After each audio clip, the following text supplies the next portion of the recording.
আশা করি বন্ধুরা তোমরা সবাই ভালো আছো। ইউ এগ্রিকালচার ক্লাস চ্যানেলে আমি তোমাদেরকে সবাইকে স্বাগতম জানিয়ে আজকে আমার মূল আলোচনার বিষয়বস্তু যে তোমাদের উচ্চ মাধ্যমিক 2026 সেমিস্টার 3 তোমরা দেখতেই পাচ্ছ এগ্রিকালচারের বিষয় 2026। সরাসরি আমি তোমাদেরকে দেখিয়ে দেবো যে আলটিমেট কোন উত্তরগুলো সঠিকভাবে আশা করি সবার পরীক্ষা ভালো হয়েছে। বিভিন্ন পরীক্ষা ইতিহাস ভূগোলের থেকেও এগ্রিকালচারের কোশ্চেনটা নর্মাল এসছে, একদম নর্মাল আসছে। কিছু কিছু কোশ্চেন টাফ থাকে, সেরকম এখানে শুধু আছে। দেখো প্রথম কোশ্চেন এই সেটে তোমাদের যেরকম যাচ্ছে তারা কিন্তু প্রশ্ন দেখে উত্তর মিলেনি, ঠিক আছে। এটা একটা সেট তোমরা দেখতেই পাচ্ছ। সরাসরি দেখো নিচের কোনটি বৃক্ষ জাতীয় সবুজ, সেটা হবে কৃষ্ণচূড়া। নেক্সট নিচের কোনটি দেশি গরু দুধ উৎপাদনকারী জাত, সঠিক অ্যান্সারটা হবে তোমাদের কিন্তু গির, ঠিক আছে।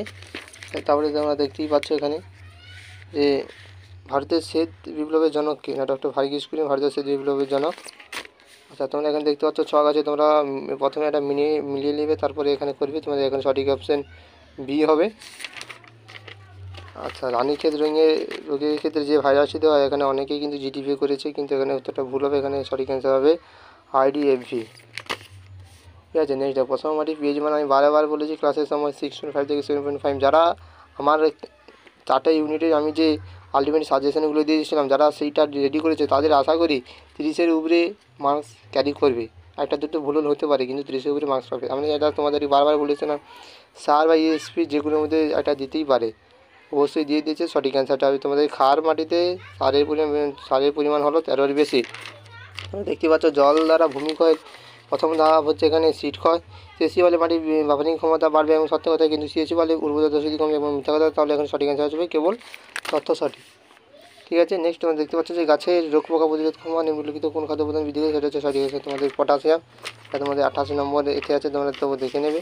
পেকিং এটা খুবই ইজি কোশ্চেন, ঠিক আছে। তো এটা তোমরা ক্লাস 11 থেকে পড়ে আসো। পেকিং কথাটি যে যার সঙ্গে যুক্ত সেটা চীনা বাদামের সঙ্গে যুক্ত। দেখো যদি কোনো ফসলের টেস্ট ওয়েট 20 গ্রাম হয়, ওই ফসলে 85 গ্রাম দানার সংখ্যা কথা। আমি তোমাদের বারে বারে এই গণিতটা যে কোনো গণিত দিয়ে বলেছিলাম এখানে দিয়েছে। তোমরা এখানে 20কে 85 ভাগ করবে এবং এখানে 100 দিয়ে গুণ করলে আশা করি এইটা উত্তরটা চলে আসবে, ঠিক আছে। তো অপশান বি হচ্ছে 4250টি। এই দেখো সূর্যালোকে 7টি রঙের মধ্যে পরিস্ফুরণের উপযোগী বর্ণগুলি, এটা তো একেবারে মানে ছোটোবেলা থেকে তোমরা যেটা করে আসো সেই বেনিয়া সকলের মধ্যে নীলাল লাল হবে সঠিক আছে। দানা শস্য হিসেবে তার নাম হচ্ছে পতাকা পাতা। এটা ইজি কোশ্চেন। সিগমেন্ট বৃদ্ধির কার্ভটি তো এই চারটি তোমরা অনেকে সবাই জানো, এটা সবাই পেয়েছো আশা করি।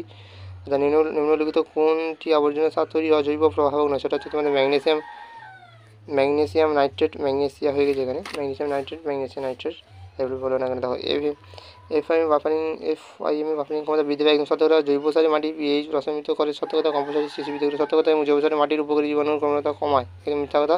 ঠিক আছে স্যার, তোমাদের হচ্ছে অপশন ডি। অর্থাৎ এটা তোমরা ক্লাস 11 থেকে পড়ে আসছো, যারা জীবনে বইয়ের মুখ খুলেনি তারা শুধু এই কোশ্চেনের উত্তরগুলো পারবে। এবং বিদ্যালয়ের কাছে গোটা চারধারে বা চারিদিকে সারপ্রাইজ এক কথায় ফলের বাগানের ক্ষেত্রে তোমরা অনেকেই যারা বেড়াতে গেছো তারা অনেক ক্ষেত্রে দেখেছো কোন ধরনের মাটির ফসফরাস গাছের জন্য সবচেয়ে বেশি পাওয়া যায়, অম্ল ধরনের মাটির ক্ষেত্রে। নিচের মূলটি উচ্চচল সক্রিয় নাম পটাশিয়াম সক্রিয়।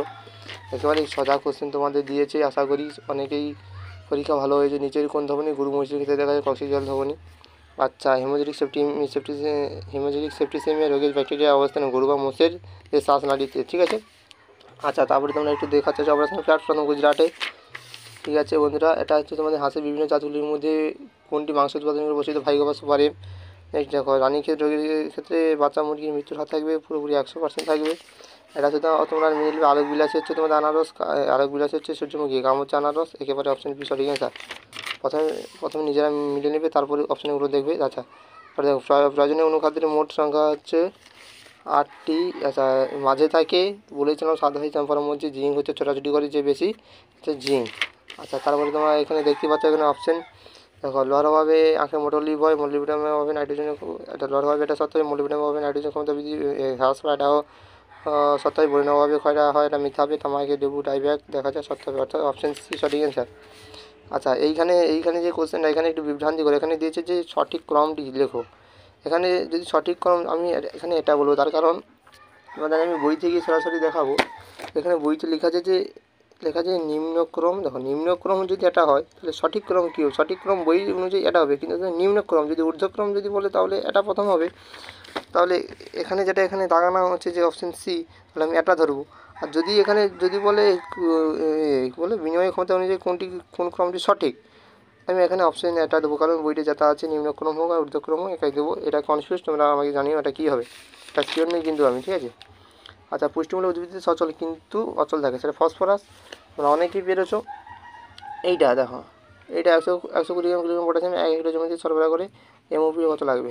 200 কিলোগ্রাম লাগবে। ক্যালকুলেশন করে তোমাদের বের করতে হবে। আর মিথ্যুজ ব্যাকটেরিয়া হচ্ছে রাইজোবিয়াম। আচ্ছা, অবমাটিতে মৃত্তিকা কোন সার উপযুক্ত? এসএসপি যুক্ত এক্সিটি নাইট্রোজেন গঠিত রাসায়নিক সার, যার অ্যাসিডের সমতুল্যতা 0 এবং ক্যালসিয়াম 8%। এই সারটি নাইট্রোজেন ক্যান্সার। আশা করি তোমরা এখানে অনেকেই 30-এর উপরে পেয়েছো। আশা করি তোমাদের সবার পরীক্ষা ভালো হয়েছে। আগামীতে তোমাদের সকলের পরীক্ষা ভালো, এই কামনা রেখে আজকের মতো এখানেই শেষ।